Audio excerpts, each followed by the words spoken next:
So I'm right here with my favorite combo, which is the MPC One and the SP404 mk2. I think both of these paired up together just make an awesome piece to work with. Just being able to have the sequencer, the capability with sampling with the MPC One, and having all the effects that you could just ride live with your beat going back and forth. It's just an awesome combination. And now I think both of these together, if you pick them up, the MPC One runs at about like $600 plus the SP404. I'm not sure how much it's going for right now, but together it's honestly cheaper than an MPC Live Mark II. So this is just paired up excellent. And if you get it in Zounds, you could actually pick this up today, no credit check. You can actually just order it and start making payments. They'll ship it out to you, which is awesome. I get all my audio equipment from Zounds when I can, because it's just the best way to start making music and just start making payments while you're already learning your piece of equipment. So that's awesome. Let's get right into it and just make some music. I actually have this record right here that we're going to sample. I'm going to go ahead and play it through. And now the reason why I wanted to sample this record is because it just has a lot of space for us to play with. And I'm going to go through and just show you some really cool ways to chop up a sample that just has no drums right now. I'm going to go through now. This is the way I do it. I'm not saying this is the right or wrong way to do it. There's really not a way to go, but this is just my preference, and this might be helpful if you're just getting started. Now, before I start chopping this up, I want to say thank you to today's sponsor, DistroKid. So if you're not aware of DistroKid, it is the easiest way to distribute your music, upload a song, and you can have it released in all different streaming platforms. But let me show you some of the really cool extra add-ons that you can add when you launch your song. These are optional. You don't have to choose all these, but I'll let you know some of my favorite. YouTube Content ID. This is really good because I've had this happen to me before where somebody used one of my beats and they used it as a promo video. At first I was excited and I was like, oh, that's so cool. Somebody just used my beat. They were getting revenue off of my track. And this right here will allow you or notify you every time somebody is using one of your tracks and using it for their videos. You'll get notified, and also ad revenue will automatically go to you. This is worth it because, again, I've had it happen to me before. And also, these are all some other ones that is really cool. The Store Maximizer. I've had this engaged, and what this will do is this will release your track to all these streaming platforms, which is all the major ones right here. But every other month, there's always something new that comes out. And I'm not aware of all these streaming platforms, but this right here, Store Maximizer, will automatically throw that song into any additional streaming platforms. Now, I'm telling you, DistroKid is the easiest way to distribute your music. I have no idea why you're not using it if you're not putting out your tracks. Right now, if you sign up with my link down in the description of this video, you get 7% off your first year. Now, here are some of the plans that you guys can start with, depending on which one suits you the best. But like I said, if you sign up with my link down in the description, you will get 7% off your first year's membership. All right, so in the intro of this record, we're right here in trim. There's nothing really going on. I want to trim this, and I'm actually just going to use these encoders right here and just start right at the downbeat of where the bass hits. I'm going to process this and discard that because I don't want nothing in the front of this. So I just want to select this. The way I'm going to chop this up is I'm going to go based off the bass hits. When does the bass come in? And I'm going to create a slice every time I hear that bass hit. So it could be a trigger for me on one of the pads. So actually, I'm going to jump in from trim to chop mode, and I'm going to start doing them manually. So I'll make sure I'm in manual. I got my first chop right here. I could just land my second chop right there. It doesn't matter, even though it's not correctly where I want it to be, but I can use these encoders and start positioning where I want to put my second one. Woo.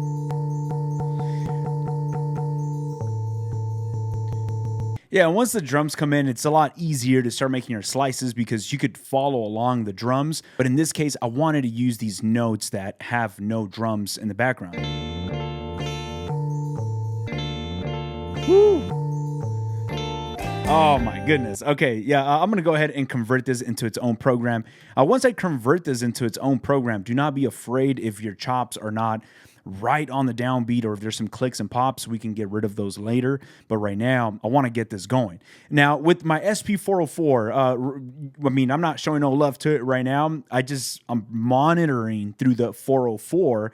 I'm gonna wait and start adding master effects as I'm starting to build my beat. Once I lay down some drums and I kind of have an idea of where the beat is going, then I'll go into my master effect and start adding some sounds to it. Now, I'm gonna go into my program editor of those sample chops and just pitch this down. I wanna go down at least 4 semitones. Yeah. Woo! Okay, it's just simple notes like that.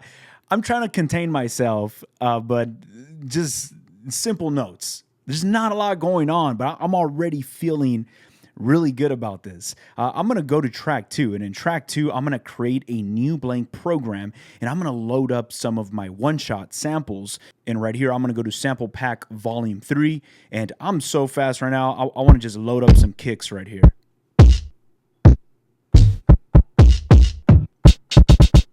Now I'm gonna go ahead and lower down these hi-hats.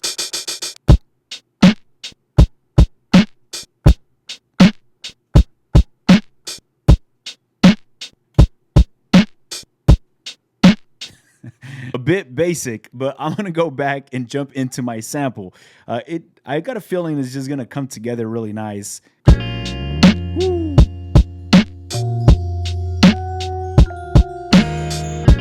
Wow.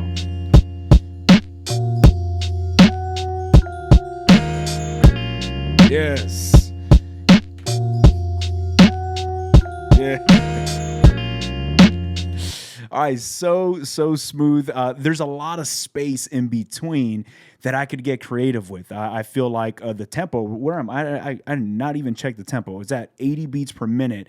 The reason why I didn't even focus on the tempo as much is because there's so much space. Each one of these hits, I could play them back at any tempo.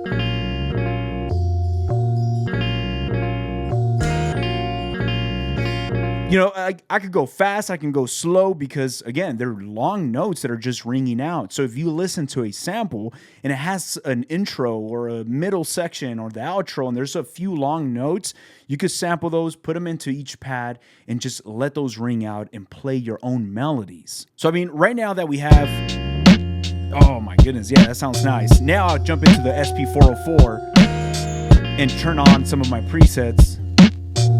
Woo.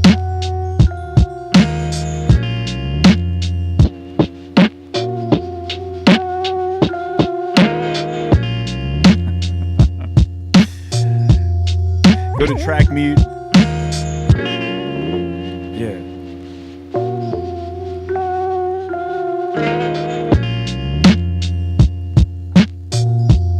Now, with the 404, I actually have this MFX right here. I have it at cassette simulator down here. And this cassette simulator, once I engage it, I got some hiss at 36. The tone at 90.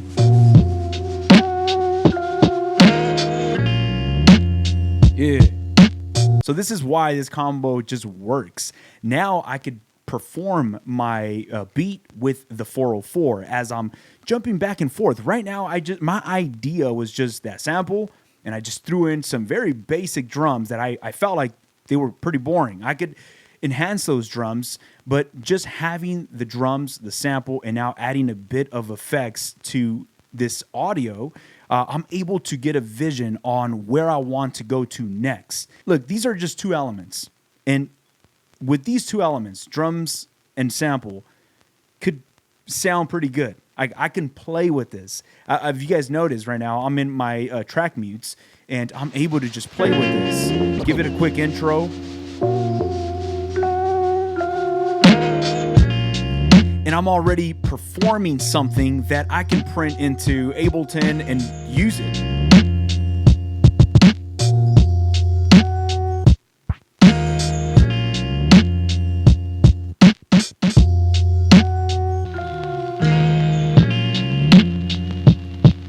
Now, at this point, I could even jump into my sample, go to my program editor, see where this sample's at, A sharp minor, and I am not no musician, so I have no idea what that is. I just look at it right there because it tells me. And if I want to add a plug-in instrument, I could jump into track 3, I go to my sounds, and I'm going to go to Jura. Jura is honestly my favorite plug-in instrument from Akai's store.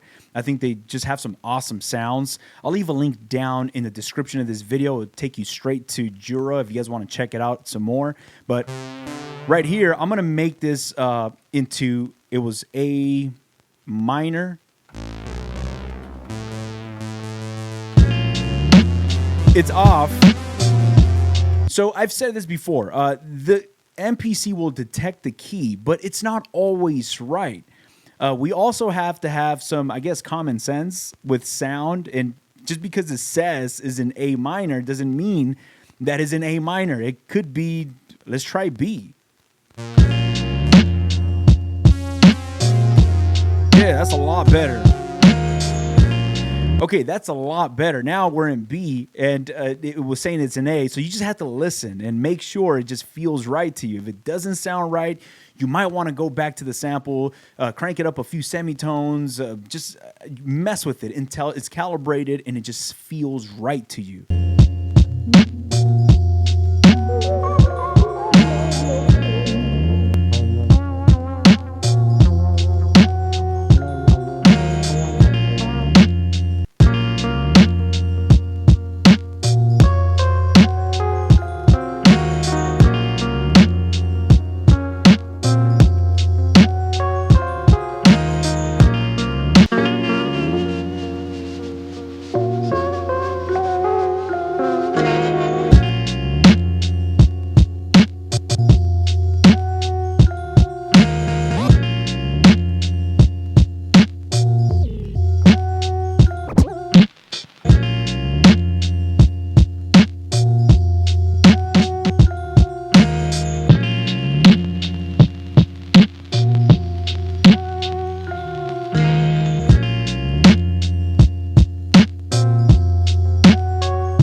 So you get to see where I'm going with something so simple. I'm using 3 elements right here, just drums and a sample. That's like my main foundation. But what's holding this beat together is the drums and the bass. And it's funny because I actually just noticed with the drums, I didn't add no swing. I was quantized on the grid, but just being able to match these 2 elements together and using obviously the 404, some of the sound effects to glue everything together. It just sounds like one track, like it belongs together in one track. Now, the SP404, there's so many effects right here. If I hold this down, if I hold this down, there's like different pages of effects that you can have right here. There's actually 3 pages of different effects.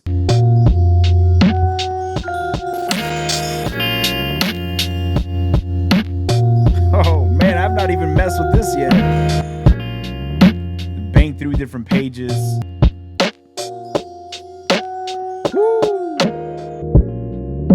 And that's the thing with the 404. Like, there's just everything is at your fingertips, and it makes it so easy. I feel like there's so much you could do with the 404. I feel like the price that it's at is just underpriced because you could sequence beats, you could sample, chop. I prefer the MPC. When it comes down to sequencing a beat and putting something together, hands down, nothing beats the MPC, at least for me. It's just so good. It's extremely good, especially if you're somebody that wants to go standalone. The MPC has almost everything. The only part where I feel it lacks is when it comes down to the effects. They have some effects. They actually have some plugins. I'm not a big fan of them. I don't think they sound as good as just purchasing a 404 or some guitar pedals. But that's why I wanted to bring these two together, because the combination of an MPC One with a 404 is just a killer combo for about $1,000 or under. Now, I will have some links down in the description of this video if you are interested in checking one of these pieces out. Go ahead and check it out. They're awesome units. Again, I have links to Zound, so if you guys want to go ahead and use them. Thank you so much for hanging out with me in this video. I had a really good time. I had fun. I hope you did too. I'll catch you guys on our next one. Peace.